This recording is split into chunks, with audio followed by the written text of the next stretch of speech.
Good morning. It's Friday, January 5th. I'm going to talk about one of the practicalities of being a potter, and that's storage. If you're going to make enough pots to get good at making pots, you're going to end up with too many pots. And unless you have a whole lot of friends and families and charities and so forth, eventually you're going to have to sell pots in some context. And this is one of the problems with selling online, is that if you're selling online, then your inventory has to be readily at hand for when somebody makes a purchase, and then you can get that object or the exact object and you can ship it off to them, which is fine if you only do that. But if you also sell at fairs, well, then suddenly all those pots that have been on shelves or something have to get into a tote or a box to go to the fair, and reverse and so forth. So I'm still struggling with that. I'm just sort of happy I don't have to go to fairs right now. When you start, inevitably you start with your pots in cardboard boxes because they're readily available and relatively cheap. The problem with boxes, is the cardboard boxes, is they wear out and they don't stack very well.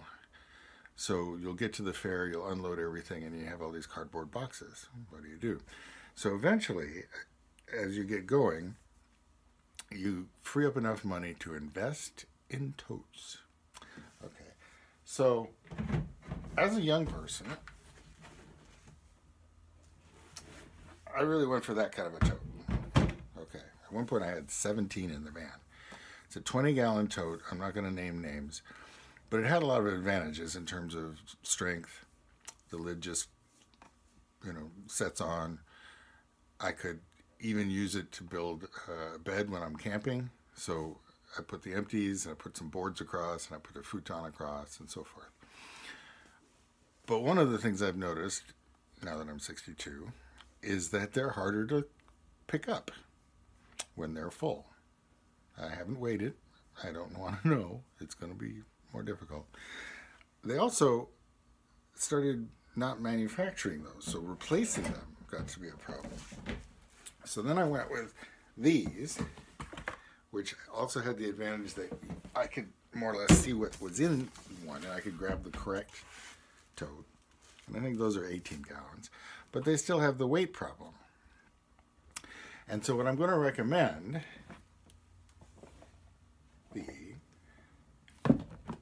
are 10-gallon ones.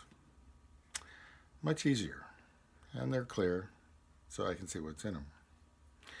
And of course, now I have a whole variety. But that'll change. Good luck. Have a good day.